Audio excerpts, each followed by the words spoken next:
Здравейте, това е моето училище Свищовска професионална гимназия Алеко Константинов.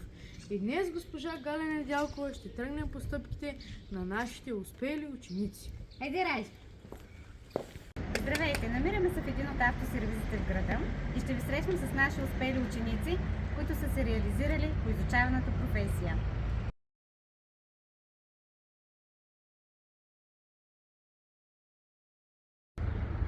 Здравейте, казвам се Николай Дойков, завършил съм Свищовска професионална гимназия Алеко Константинов. Вече работя в един от автосервизите в града, който е водещ по електроремонтите в града. Аз съм Мирослав Маринов. Специалността, която съм завършил транспортна техника. Професионалното образование дава начален старт на моите хора да се реализират в този бранш. Аз съм самия пример. Започнах работа непосредствено след завършването ми. Наученото в училище ми даде старт, но тук в процес на работа научих много особености за различни марки и модели автомобили. Здравейте!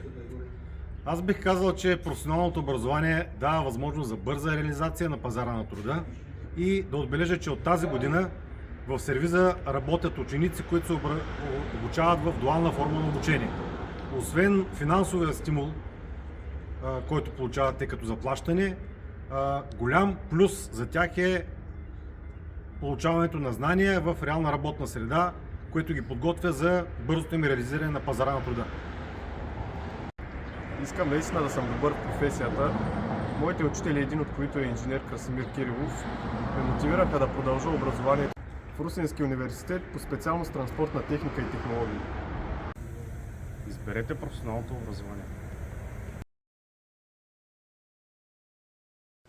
А сега ще ви представим госпожа Галина Кирилова, управител на фирмата и наш работодател. Дълги години сме партньори с Свищовска професионална гимназия. При нас се обучават ученици в дуална форма на обучение и се провеждат производствена практика и практика по специалността. Изберете днес и бъдете професионалисти утре.